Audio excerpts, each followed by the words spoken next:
गुरुर्ब्रह्मा गुरुर्विष्णु गुरुर्देवो महेश्वराय गुरुर्साक्षात् परब्रह्म तस्मै श्री गुरुवे नमः। दंडोत वंदन अनेक बार सर्वकला समर्थ डोलन तेरा खो प्रभु नानक देकर हथ। सब संतन को बंदगी और कोटि कोट प्रणाम। कीटन जाने भृंग को गुर आप समान गुर कर आप समान।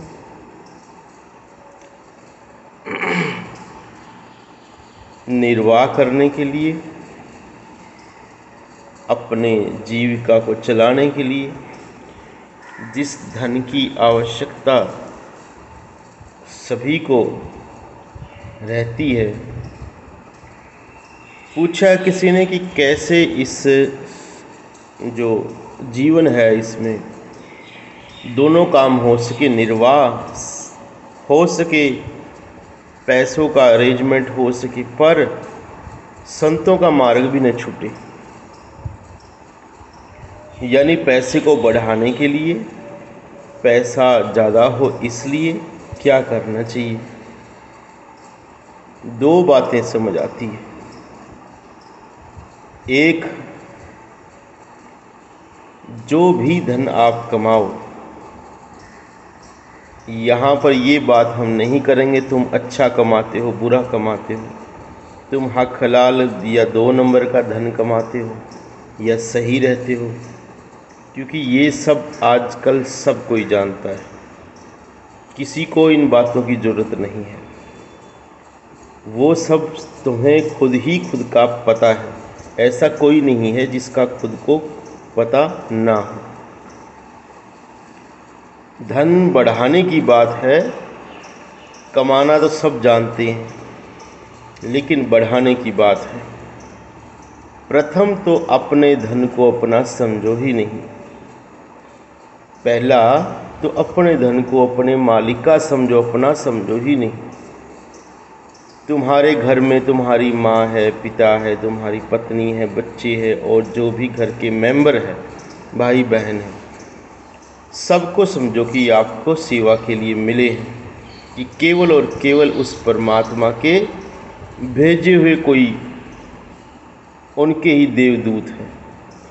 सो उनकी तुम्हें सेवा करनी है, जितनी हो सके, जो भी तुम कर सको, समर्पित भाव से सेवा करते रहो। थोड़ी बहुत कंप्लेंट शिकायतें उनकी रहेंगी, वो सुनो, क्योंकि वो सब परीक्षाएं हैं। और चलते रहो मार्ग पर। सबसे बड़ी बात है बिना हारे चलते रहना और तवज्जो से काम करते रहना, तवज्जो से पैसे को कमाते रहना, अपनी तरफ से पूरा काम करते रहो। बाकी जो कर्म में लिखा है, जो उनके और आपके द्वारा तो सेवा हो रही है, पर जो उनके कर्म में लिखा है वो सब हो जाएगा, बिल्कुल हो जाएगा। अब दूसरी बात, बढ़ाने के लिए क्या करें। जैसे हमने 1 डे में समझो कि 1000 या 500 रुपये कमाया, तो आप उसमें से घर का निर्वाह देखो कितने में होगा। मान लो कि 400 में सब काम हो गया। सो घर का खर्चा, जो भी रसोई का खर्चा, अपना खर्चा, जो भी कुछ था आपका 400, 450 में सारा हो गया। तो भी जो बचा उसमें से कुछ पैसे आप अलग से निकाल दो। उसको ये से जो अलग से निकालने की जो वृत्ति है उसको पक्का करो, अलग करो उसको पक्का करो कि मुझे जो बचेगा उसमें से मैं इतना पैसा अलग निकालना ही निकालना है। उस अलग निकाले हुए पैसे को ध्यान से सुनना, ऐसी जगह पर लेकर जाओ, ऐसे इंसान पर यूज करो जो आपको पर्सनली बहुत न जानता हो, जिससे आपको ये ना हो कि मुझे बाद में ये काम पड़ेगा, जिससे तुम्हारा व्यवहार न रहता हो पैसे का, जिसको देखकर तुम्हें सोचना नहीं है कि ये पैसा मेरा वापस आएगा, जिसे देखकर तुम भूल जाओ और जिसको देखकर तुम्हें ये भी न दिमाग में आए कि मैं दानी हूँ, दान किया मैंने।